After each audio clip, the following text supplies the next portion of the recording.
Good evening, everyone, and thank you very much for joining us. I'm Liz Bishop. A federal civil rights lawsuit in Troy might have been settled tonight, but now it could be headed to trial, and the reason depends upon whom you talk to. Craig Smith joins us now with the story. Craig? Liz, this is the story of a Troy woman who says police illegally kept her in handcuffs for hours, interrogating her, cursing and threatening as they tried to find a shooting suspect on April 29th, 2011. It started around Hoosick and 6th with a traffic stop.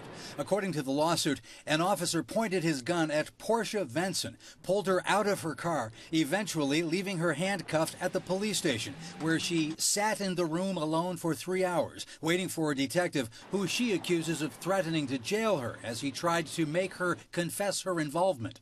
Bob Keach is Venson's lawyer. Well, at the time that this happened, she was pregnant, she was scared, she was petrified, she's had to sit there in handcuffs for an extended period of time for really no reason. The suit says Venson was fearful for her and her unborn child and claims the police failed to return her rental car for days, causing significant financial hardship.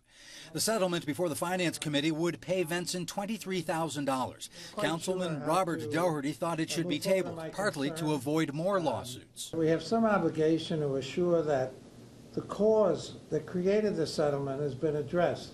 Councilman Jim Gordon wants the city to settle, arguing a trial might cost more.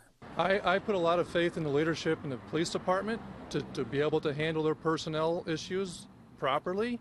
And what we have been seeing is that if something needs to be addressed, it's been addressed and will be addressed.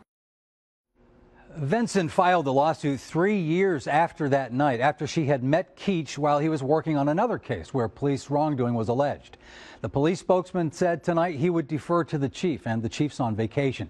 One high-ranking officer told me he and others want to see this go to trial. They think a jury would find the officers did nothing wrong. Liz?